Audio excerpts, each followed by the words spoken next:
Hey everyone, and welcome. If you're a dog owner, you've definitely come to the right place. Today, we're going to dive into something I think is super fun, figuring out what's really going on inside our dogs' heads. We'll look at some really engaging ways to connect with your pup and get a better sense of how they see the world. So, let's be honest. We've all asked this, right? How smart is my dog? It usually happens after they do something, well, either brilliant or just hilariously goofy. You just look at them and think, what is happening in that little head of yours? But here's a thought. What if that's the wrong question altogether? I mean, instead of trying to slap an IQ score on our dogs, let's flip the script. The real magic, where that amazing bond comes from, is in figuring out how your dog is smart. Their brain just works differently, and that's what's so cool about it. All right, so what does smart even mean when we're talking about a dog? It's definitely not just about how many tricks they know. It's actually way more complex, with a few key pieces that all fit together. Okay, first stop is social intelligence, and honestly, this is the big one. It's that crazy, almost psychic ability they have to read our body language, follow where we point, and even pick up on our moods. And that's no accident. It's the amazing result of thousands of years of us living together. They've become total experts at reading humans, and that's the bedrock of the incredible bond we have with them. Then you've got problem solving. This is all about how they handle little challenges. Like how do they get that toy that just rolled under the sofa? Or how do they work out that new food puzzle? Every single day, they're using these skills. And when you watch them, you're literally seeing their brain fire on all cylinders. And last but not least, there's learning capacity. Now, this isn't just raw brain power. It's more about how they learn, their personal style. Think about it. A puppy might be like a little sponge, just soaking everything up, while an older dog might be a bit more thoughtful, more methodical. It's all about tuning into their unique rhythm and figuring out what gets them excited to learn. All right, so why even do these tests? I promise, it's not about being able to brag to your friends at the dog park. The real benefits here are so much deeper and can honestly change the entire relationship you have with your dog for the better. And this is really the heart of it.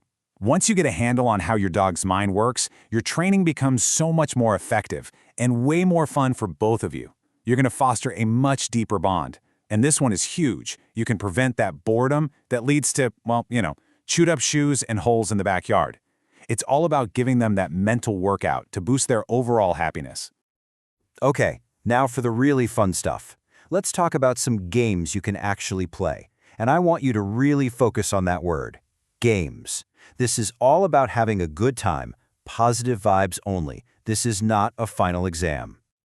First things first, before you jump into any of these, setting the scene is super important. Just find a quiet corner of your house, away from the TV, other pets, or people walking by. A calm space helps your dog relax and really focus on you and the game. You can't go wrong with hide and seek. It's a classic for a reason. So have your dog do a stay, then go hide a couple of their absolute favorite treats. Then with a ton of excitement, you just say, "Find it," and watch. Seriously, you can just see their nose going and their brain working to solve that puzzle. It is so cool to see. Puzzle toys are also fantastic for a mental workout. The trick here is to start easy. You want them to win it first, right? To build up that confidence, just let them poke it, paw at it, whatever it takes to figure it out. Once they've got it down, you can start giving them trickier puzzles to keep them on their toes. And hey, don't stop there. You can get so creative with this. Build a little agility course in your living room with pillows and blankets. Teach them a totally new trick like roll over, or play that old memory game with treats under 3 cups. Seriously, the sky's the limit. All right, so you've played a few games. Now what? What do you do with what you've learned? Well, it's all about just being a patient observer and appreciating your dog's unique way of doing things.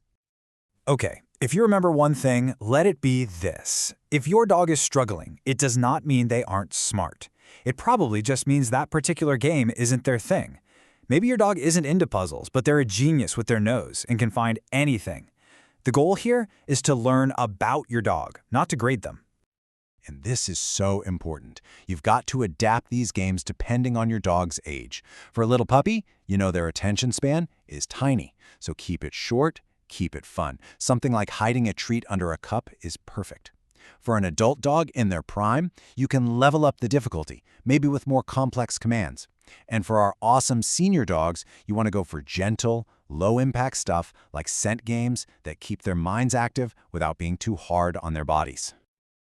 Being a good observer also means we have to drop some of the old myths about dog intelligence. So let's just bust a few of the big ones right now. Okay, myth number 1.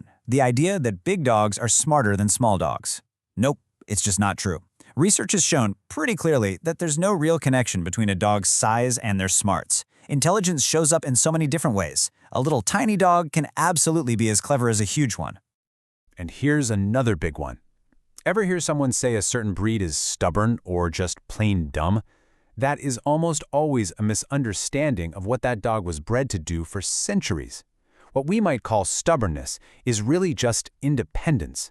Some breeds were designed to think for themselves, not just wait around for orders. That's not a lack of intelligence, it's just a totally different kind of intelligence.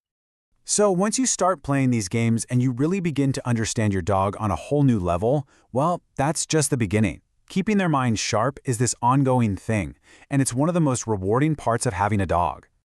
So how do you do it? You gotta keep it fresh. Keep teaching them new tricks. Play those scent games. Build those silly agility courses. Switch out their puzzle toys. Variety is everything. I mean, we get bored doing the same thing every day, and so do they. Mixing it up is the best way to keep them happy, engaged, and mentally sharp for their whole lives. Look, at the end of the day, when you're exploring how your dog thinks, you're doing so much more than just a test. You're learning their language. You're building this deeper, more intuitive connection. So the question really isn't, how smart is my dog? The real question is, now that you've opened up this new line of communication, what are you two going to learn together next?